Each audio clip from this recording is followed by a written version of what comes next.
शिक्षापुस्तके किं किं पठितम् इति वयं पुनस्मरणं कुर्मः। प्रथमं शत्रुप्रत्ययान्तकृदन्तानि कथं भवन्ति, कानि रूपाणि, तेषां वाक्ये प्रयोगः कथं करणीयः इति अस्माभिः दृष्टम्। अधुना शानच् प्रत्ययान्तानाम् उपयोगः कथं भवति इति पश्यामः। शानच् प्रत्ययान्तकृदन्तानां पुल्लिङ्गे रूपाणि एवं भवन्ति। भाषमाणः बालकः, भाषमाणो बालकौ, भाषमाणाः बालकाः। प्रथमा भाषमाणं बालकं, भाषमाणौ बालकौ, भाषमाणाः बालकाः। भाषमाणान् बालकान्।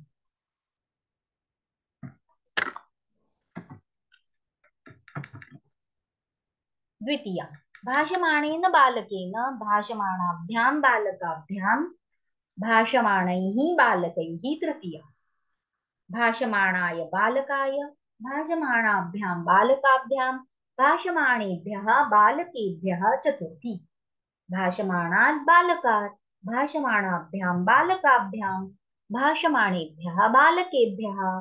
पंचमी भाषमाणस्य बालकस्य, भाषमाणयोः बालकयोः, भाषमाणानां बालकानां। षष्ठी भाषमाणे बालके, भाषमाणयोः बालकयोः, भाषमाणेषु बालकेषु। सप्तमी हे भाषमाण बालक, हे भाषमाणौ बालकौ, हे भाषमाणाः बालकाः। सम्बोधनम्। एवम् एषा तालिका भवति। अधुना तालिकायाः उपयोगं कृत्वा वाक्यानि वदामः। कथं भवन्ति वाक्यानि? भाषमाणः बालकः अभ्यासं करोति। भाषमाणं बालकम् अहं प्रतिदिनं पश्यामि।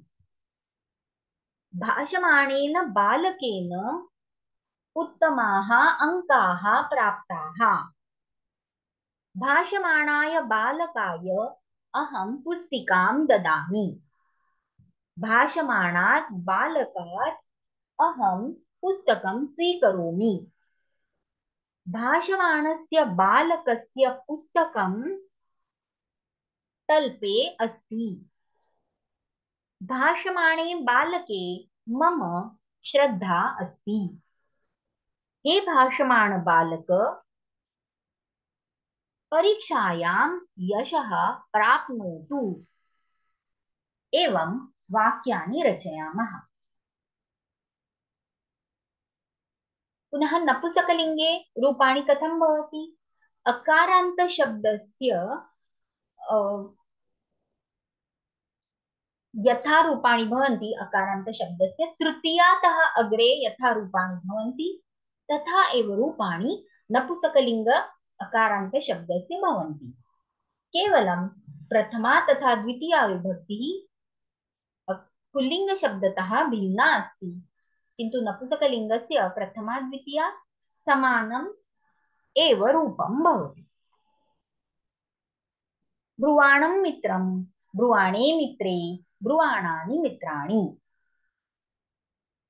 ब्रुवाणानि मित्राणि महाविद्यालयं गच्छन्ति। ब्रुवाणं मित्रम् अहं वदामि। ब्रुवाणं मित्रम् अहं प्रश्नं पृच्छामि। एवं वाक्यानि भवितुम् अर्हन्ति। स्त्रीलिङ्गे चिन्वाना लेखिका, चिन्वाने लेखिके, चिन्वानाः लेखिकाः। चिन्वानां लेखिकां, चिन्वाने लेखिके, चिन्वानाः लेखिकाः। द्वितीय चिन्वानया लेखिकया, चिन्वानाभ्यां लेखिकाभ्यां, चिन्वानाभिः लेखिकाभिः। तृतीय चिन्वानायै लेखिकायै, चिन्वानाभ्यां लेखिकाभ्यां, चिन्वानाभ्यः लेखिकाभ्यः। चतुर्थी चिन्वानायाः लेखिकायाः, चिन्वानाभ्यां लेखिकाभ्यां, चिन्वानाभ्यः लेखिकाभ्यः। पञ्चमी चिन्वानायाः लेखिकायाः, चिन्वानयोः लेखिकयोः, चिन्वानानां लेखिकानां षष्ठी, चिन्वानायां लेखिकायां, चिन्वानयोः लेखिकयोः, चिन्वानासु लेखिकासु सप्तमी, हे चिन्वाने लेखिके, हे चिन्वाने लेखिके, हे चिन्वानाः लेखिकाः संबोधनम्। अत्रापि वाक्यानि भवितुमर्हन्ति। पुष्पाणि चिन्वाना लेखिका गृहं गच्छति। पुष्पाणि चिन्वानां लेखिकाम् अहं पश्यामि। पुष्पाणि चिन्वानया लेखिकया फलं प्राप्तम्। पुष्पाणि चिन्वानायै लेखिकायै अहं भाण्डं ददामि। पुष्पाणि चिन्वानायाः लेखिकायाः अहं पुष्पाणि स्वीकरोमि। पुष्पाणि चिन्वानायाः लेखिकायाः नाम अरुन्धती। पुष्पाणि चिन्वानायां लेखिकायां मम विश्वासः अस्ति। हे चिन्वाने लेखिके गृहं चलतु। एवं वाक्यानि भवितुमर्हन्ति। इदानीम् एतेषां कृदन्तानाम् उपयोगं कृत्वा एकां नूतनां वाक्यरचनां पश्यामः। एषा वाक्यरचना दर्शिता अस्ति शिक्षापुस्तके नवमपाठे। एतस्याः वाक्यरचनायाः तत्सप्तमी इति नाम अस्ति।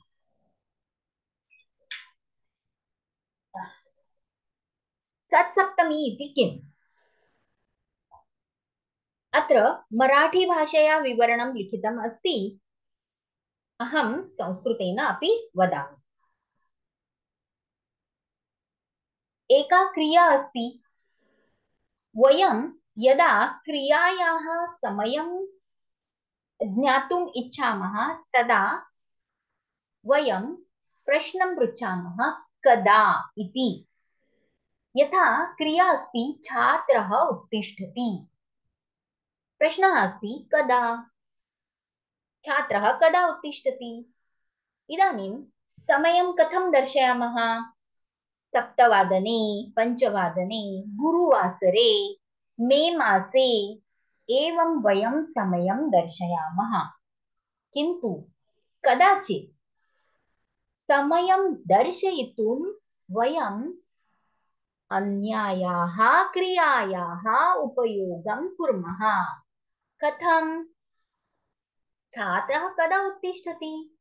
यदा शिक्षकः वर्गं प्रविशति, यदा शिक्षकः वर्गम् आगच्छति तदा छात्रः उत्तिष्ठति। इदानीम् एतस्मिन् वाक्ये छात्रः उत्तिष्ठति इति क्रियायाः समयं कः दर्शयति? अन्या क्रिया समयं दर्शयति। का सा अन्या क्रिया? शिक्षकः वर्गम् आगच्छति इति सा अन्या क्रिया। या क्रिया छात्रः कदा उत्तिष्ठति इति प्रश्नस्य उत्तरं ददाति, समयं दर्शयति। एवं अत्र क्रियाद्वयम् अस्ति। क्रियायाः कर्ताद्वयम् अस्ति। क्रियाद्वयस्य कर्ताद्वयम् अस्ति। तयोः कः सम्बन्धः? एका क्रिया अन्यायाः क्रियायाः समयं दर्शयति इति तयोः सम्बन्धः। एषः सम्बन्धः कथमस्ति? वयं कथं दर्शयामः? यदा तदा। इति वाक्यरचना अस्ति। यदा तदा इति योजयामः चेत् यदा तः अग्रे या क्रिया अस्ति सा क्रिया तदा तः अग्रे या क्रिया अस्ति तस्याः समयं दर्शयति। यदा तः अग्रे किं वाक्यमस्ति?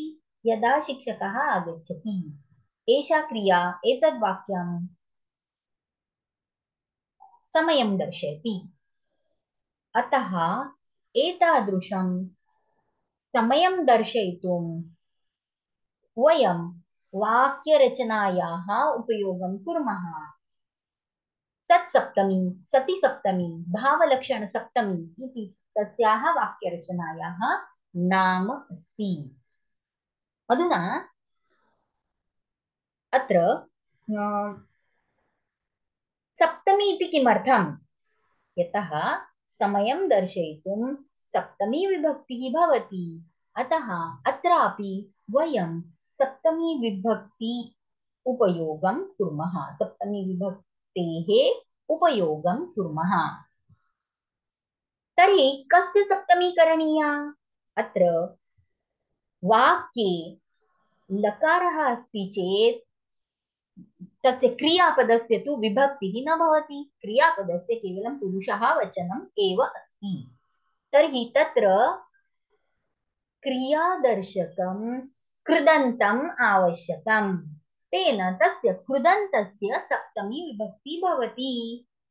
पुनः एतत् कृदन्तमस्ति विशेषणम्। विशेषानुसारं तस्य लिङ्गवचनविभक्तिः भवति।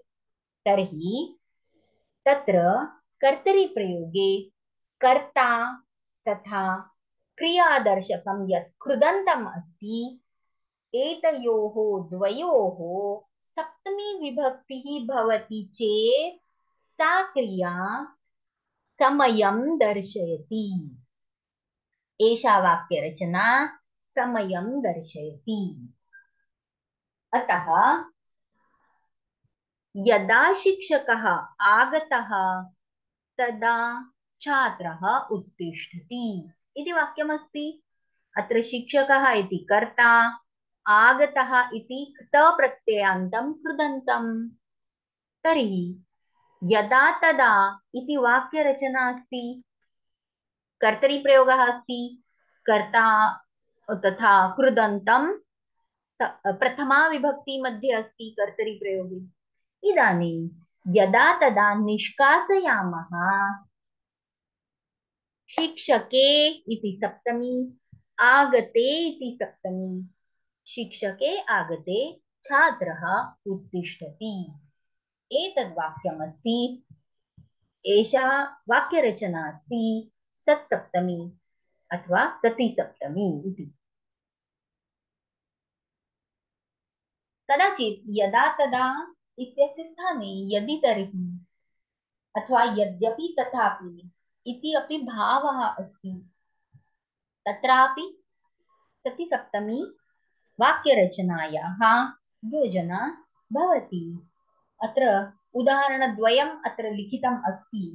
यतः उदाहरणद्वयमपि सुभाषितानि सन्ति। तत्र सुभाषितेषु अस्ति।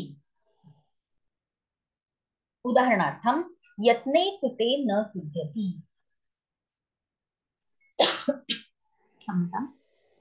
मराठी भाषेचा काय अर्थ?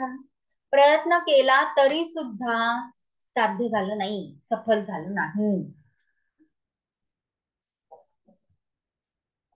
अतः यद्यपि यत्नः कृतः, जरी प्रयत्न केला तथापि तरी न सिद्ध्यति, सफल झालं नाही। अत्र यद्यपि तथापि एतस्य उपयोगः कृतः। द्वितीयं सुभाषितमस्ति न कूपखननं युक्तं प्रदीप्ते वह्निना गृहे। विहीर खणणं बरोबर नाही, जेव्हा घराला आग लागलीये तेव्हा, किंवा जर घराला आग लागलीये तर यदि गृहं वह्निना प्रदीप्तं तर्हि न कूपखननं युक्तम्। अत्र यदि तर्हि इत्यस्य योजना अस्ति। एवं तत्सप्तमी मध्ये किं भवति? कर्तृपदस्य सप्तमी, क्रियादर्शक कृदन्तस्य सप्तमी। तेन एषा क्रिया द्वितीयायाः क्रियायाः समयं दर्शयति।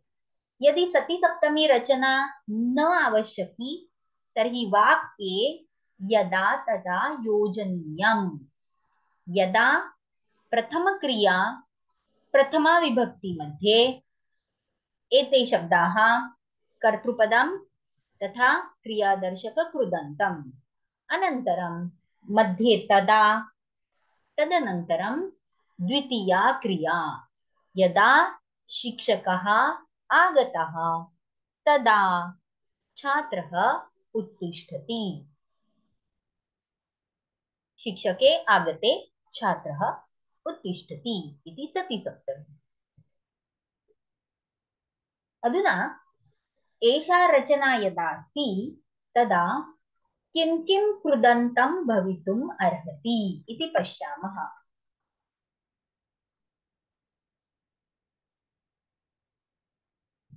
अधुना एतस्याः वाक्यरचनायाः उपयोगः वर्तमानकाले अपि भवितुमर्हति, भूतकाले अपि भवति, भविष्यत्काले अपि भवति। कथम् इत्यस्य उदाहरणम्। शिक्षके आगच्छति, छात्राः उत्थितवन्तः। यदा शिक्षकः आगच्छन् तदा छात्राः उत्थितवन्तः। उत्थितवन्तः इति भूतकालदर्शकं कृदन्तम्। जेव्हा शिक्षक आले असता विद्यार्थी उभे राहिले इति भूतकालः। शिक्षके आगच्छति, छात्राः उत्तिष्ठन्ति। शिक्षक आले असता विद्यार्थी उभे राहतात, वर्तमानकालः। शिक्षके आगच्छति, छात्राः उत्थास्यन्ति। शिक्षक आले असतात विद्यार्थी उभे राहतील, भविष्यत्कालः।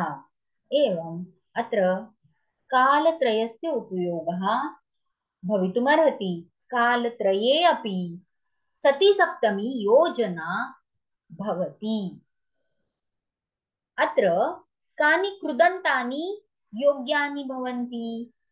क्तवतु प्रत्ययान्तानि योग्यानि तथा शत्रुशानच् प्रत्ययान्तानि कृदन्तानि अपि तत्र उपयुक्तानि भवन्ति। कथम्? शिक्षके आगते छात्राः उत्थितवन्तः। अत्र क्त प्रत्ययस्य योजना अस्ति।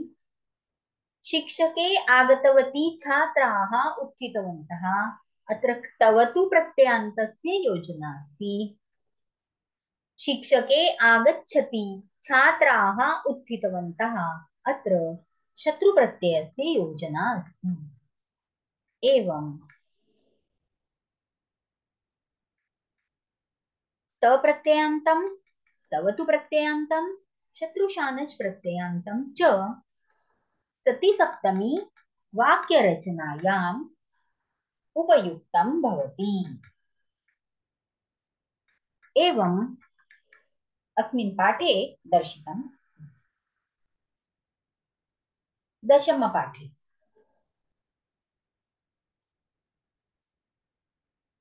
नवमपाठे सति सप्तमी रचना दर्शिता। तत्र वाक्यस्य कर्तरिप्रयोगः आसीत्। कर्तृवाच्यं वाक्यम् आसीत्। अधुना यदि कर्मवाच्यं वाक्यम् अस्ति तर्हि तत्र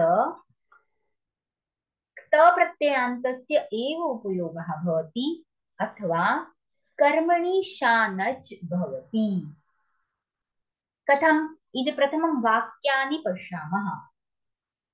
धनिकेन धने दत्ते भिक्षुकाः आगताः। अस्मिन् वाक्ये यदा धनिकेन धनं दत्तं तदा भिक्षुकाः आगताः। अत्र वाक्ये कर्मणि प्रयोगः अस्ति। धनिकेन धनं दत्तं।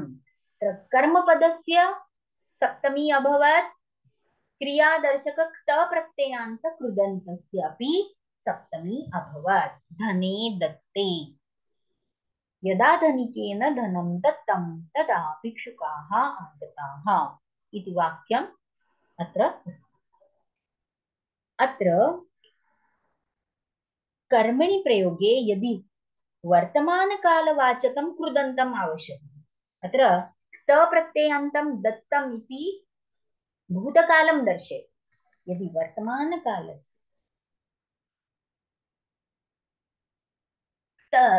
वर्तमानकालस्य कृदन्तम् आवश्यकं तर्हि तत्र कर्मणि प्रयोगे केवलं शानच् प्रत्ययः एव भवति।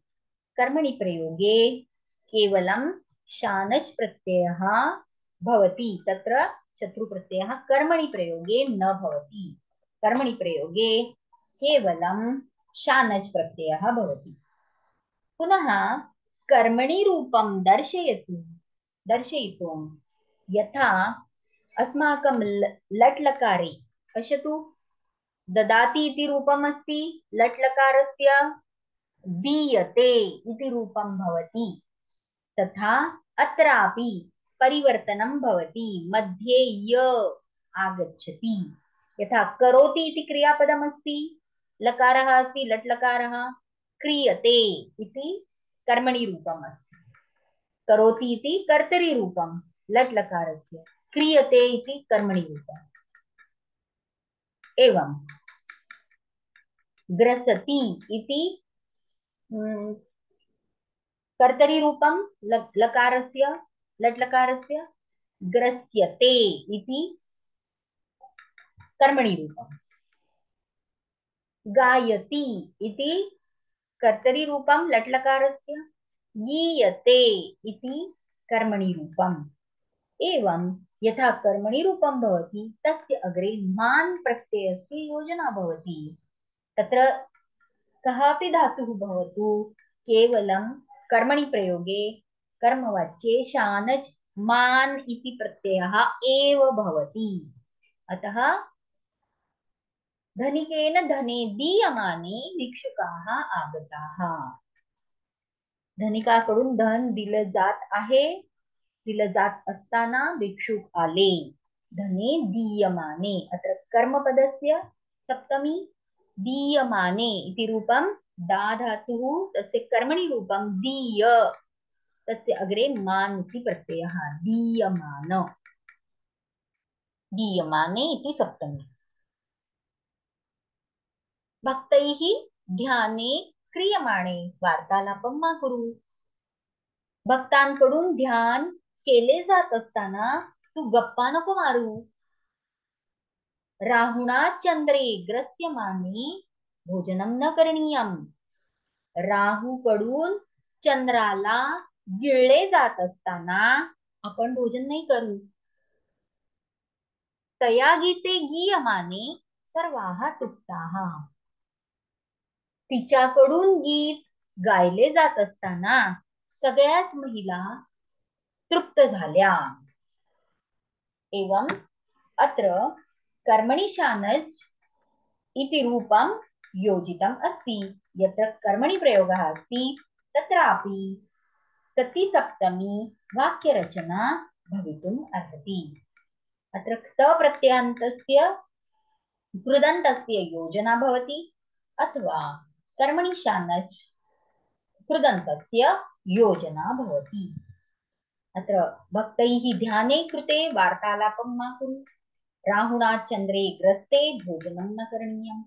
तया गीते गीते, अत्र गीतम् इति एकं नामपदमस्ति। गीतम् इति एकं क्त-प्रत्ययान्तं कृदन्तम् अस्ति। सर्वाः तृप्ताः। एवं वाक्यानि भवन्ति। अधुना पश्यामः एतद्रूपं कथं भवति। कर्मणि वर्तमानकालवाचक धातु साधित विशेषणं कर्मणि शानच् प्रत्ययान्तं कृदन्तम्। अत्र धातुः अस्ति, तस्य अग्रे य अस्ति, तस्य अग्रे केवलं मान् इति प्रत्ययः भवति। एतद् विशेषणं कर्मवाच्य अस्ति, अतः एतस्य विशेष्यं कर्मपदम् अस्ति। कर्मपदस्य लिंगं वचनं विभक्तिः च यथा भवति तथा कर्मणि शानच् प्रत्ययान्त कृदन्तस्य लिंगं वचनं विभक्तिः च भवति। छात्रेण शब्दः भाष्यमाणः अथवा पठ्यमानः अत्र द्वयमपि दर्शितमस्ति। भाषते इति आत्मनेपदी धातुः अस्ति, पठति इति परस्मैपदी धातुः अस्ति। पुनः धातुः कस्मिन्नपि गणे अस्ति, परस्मैपदी वा अस्ति, आत्मनेपदी वा अस्ति, यत् किमपि अस्ति, तथापि कर्मणि रूपे तत्र कर्मणि रूपं भिन्नं भवति, तस्य अग्रे य भवति। पुनः अत्र वर्तमानकालवाचक कृदन्तं यदा भवितुमर्हति तदा मान इत्येव प्रत्ययः भवति। अर्थः कः? विद्यार्थ्याकडून बोलला जाणारा शब्द, बालिकया कविता भाष्यमाणा पठ्यमाना, मुलीकडून म्हटली जाणारी कविता, मित्रेण वाक्यम भाष्यमाणं पठ्यमानं, मित्राकडून उच्चारले जाणारे, बोलले जाणारे, वाचले जाणारे वाक्य एवं अर्थः भवति। इदानीम् एतस्य उपयोगं कृत्वा प्रथमा विभक्तिं लेखितुं शक्नुमः। पुल्लिङ्गे निबन्धः भाष्यमाणः, निबन्धौ भाष्यमाणौ, निबन्धाः भाष्यमाणाः, लेखः पठ्यमानः, लेखौ पठ्यमानौ, लेखाः पठ्यमानाः। स्त्रीलिङ्गे कथा भाष्यमाणा, कथे भाष्यमाणे, कथाः भाष्यमाणाः, कविता पठ्यमाना, कविते पठ्यमाने, कविताः पठ्यमानाः। नपुंसकलिङ्गे स्तोत्रं भाष्यमाणं, स्तोत्रे भाष्यमाणे, स्तोत्राणि भाष्यमाणानि, काव्यं पठ्यमानं, काव्ये पठ्यमाने, काव्यानि पठ्यमानानि। एवं वाक्यानि भवितुम् अर्हन्ति। अधुना वयम् एकां तालिकां लेखितुं शक्नुमः। कानि कृदन्तानि अत्र सन्ति? अत्र त प्रत्ययान्तं, तवतु प्रत्ययान्तं, शत्रु प्रत्ययान्तं तथा शानच् प्रत्ययान्तं कृदन्तानि सन्ति। एतानि कर्तरि प्रयोगे सन्ति। कर्तरि प्रयोगे एतेषाम् उपयोगः भवति। तर्हि एषा तालिका कर्तरि प्रयोगे येषां कृदन्तानाम् उपयोगः अस्ति तदर्थम् अस्ति। तर्हि कर्मणि प्रयोगे किम्? कर्मणि प्रयोगे एषा तालिका इदानीम् एव वयं दृष्टवत्यः। अत्र एका एव तालिका, यतः अत्र कर्मणि प्रयोगे वर्तमानकालवाचक धातुसाधित विशेषणम् अत्र केवलं शानच् प्रत्ययः अस्ति। पुनः अत्र कर्मणि प्रयोगे त इति प्रत्ययस्य अपि योजना भवितुमर्हति। तर्हि त प्रत्ययः तथा यदा कर्मणि प्रयोगे अस्ति तदा, तथा शानच् प्रत्ययः मान इति, एतेषां योजना भवति। कर्तरि प्रयोगे यदा क्त प्रत्ययः कर्तरि प्रयोगे अपि भवति, तस्य योजना तवतु इति कर्तरि प्रयोगे एव अस्ति। शत्रु प्रत्ययः कर्तरि प्रयोगे एव अस्ति। शानच् प्रयोगः कर्तरि प्रयोगे मान आन इति द्वयमपि शानच् प्रत्ययः, तस्यापि योजना अत्र भवितुम् अर्हति। अतः अत्र वाक्यानि कथं सन्ति? शिक्षके गते, यदा शिक्षकः गतः तदा, शिक्षके गतवती, यदा शिक्षकः गतवान् तदा, शिक्षके गच्छति, यदा शिक्षकः गच्छन् तदा, शिक्षके कुर्वाणे, यदा शिक्षकः कुर्वाणः तदा। एवं वाक्यानि भवन्ति। वाक्यार्धम् एव उक्तवती अहं, किन्तु एतद् वाक्यं तत्र सति सप्तमी मध्ये पूर्वार्धे एवं वाक्यं भवति। शिक्षिकायां गतायाम् इत्युक्ते यदा शिक्षिका गता तदा, एतत् तप्रत्ययान्तम् अस्ति, किन्तु कर्तरिप्रयोगे एतस्य उपयोगः। गत शिक्षिकायां गतवत्यां, यदा शिक्षिका गतवती तदा, अत्र तवतु प्रत्ययान्तम् अस्ति, तस्य उपयोगः केवलं कर्तरिप्रयोगे एव भवति। शिक्षिकायां गच्छन्त्यां, यदा शिक्षिका गच्छन्ति तदा, अत्र शत्रुप्रत्ययस्य योजना केवलं कर्तरिप्रयोगे। शिक्षिकायां कुर्वाणायां, यदा शिक्षिका कुर्वाणा तदा। याने गते, यदा यानं गतं तदा। याने गतवती, यदा यानं गतवत् तदा। याने गच्छति, यदा यानं गच्छत् तदा।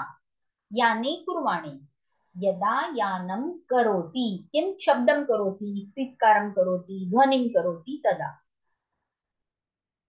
अतः याने कुर्वाणे, यदा यानं कुर्वाणं तदा। एवं वाक्यानि भवन्ति। एतानि वाक्यानि कर्तरि प्रयोगे सन्ति।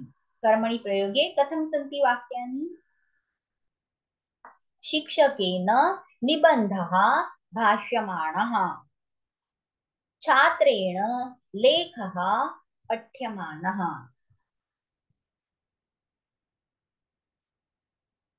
अत्र तप्रत्ययान्तस्य अपि योजना भवितुमर्हति।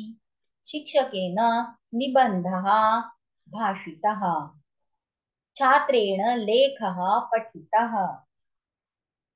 एवं बालिकया कथा भाष्यमाणा, महिलया कविता पठ्यमाना। अत्रापि तप्रत्ययस्य योजना भवितुमर्हति। बालिकया कथा कथिता, बालिकया कथा भाषिता, बालिकया कविता पठिता। एवं स्तोत्रं भाष्यमाणं, लेखकेन स्तोत्रं भाष्यमाणं, लेखकेन स्तोत्रं भाषितम्। लेखिकया काव्यं पठ्यमानं, लेखिकया काव्यं पठितम्। एवं वाक्यानि भवितुम् अर्हन्ति। कर्मणि प्रयोगे सति सप्तमी अस्ति, तस्य उदाहरणानि अत्र कानिचन उदाहरणानि अत्र स्वीकृतानि सन्ति।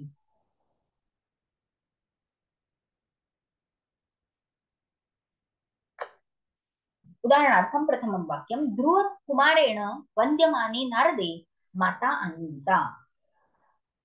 वाक्यस्य अर्थः कः? ध्रुव बाळाकडून नारदांना वंदन केले जात असताना आई आनंदित झाली। एवं यदा ध्रुवकुमारेण वन्द्यमानः नारदः तदा माता आनन्दिता। एवं यदा तदा रचना कथं भवति? यदा इति वाक्यस्य अग्रे आरंभे मध्ये सति सप्तमी अस्ति, तस्मिन् स्थाने प्रथमा विभक्तिः, यत्र सप्तमी अस्ति तत्र प्रथमा विभक्तिः, मध्ये तदा, अनन्तरं द्वितीया क्रिया। एवं यदा ध्रुवकुमारेण वन्द्यमानः प्रथमा, नारदः प्रथमा, तदा माता आनन्दिता। द्वितीयं वाक्यं, राजकीयपुरुषेण भाष्यमाणे भाषणे जनाः कुपिताः। राजकीय माणसाकडून भाषण केले जात असताना लोक चिडले। यदा राजकीय पुरुषेण भाष्यमाणं भाषणं तदा जनाः कुपिताः। भाष्यमाणे भाषणे इत्यस्य स्थाने प्रथमा, यदा वाक्यस्य आरंभे, मध्ये तदा। सर्वैः कार्ये क्रियमाणे प्रायः फलं लभ्यते एव। सगळ्यांकडून काम केलं गेलं असता साधारणपणे फळ मिळतंच। यदा सर्वैः कार्यं क्रियमाणं तदा प्रायः फलं लभ्यते एव। कृपणेन धने काम्यमाने लोभः वर्धते. कंजूस माणसाकडून धनाची इच्छा केली जात असताना त्याचा लोभ वाढतो. यदा कृपणेन धनं काम्यमानं तदा लोभः वर्धते. भिक्षुकेण धने याच्यमाने प्रायः सर्वे कुप्यन्ति. भिक्षुकाकडून जेव्हा धनाची याचना केली जात असते तेव्हा साधारणपणे लोक त्याच्यावर म्हणजे त्या भिक्षुकावर चिडतातच. यदा भिक्षुकेण धनम याच्यमानं तदा प्रायः सर्वे कुप्यन्ति. वानरेण स्पन्द्यमानेषु वृक्षेषु फलानि पतितानि.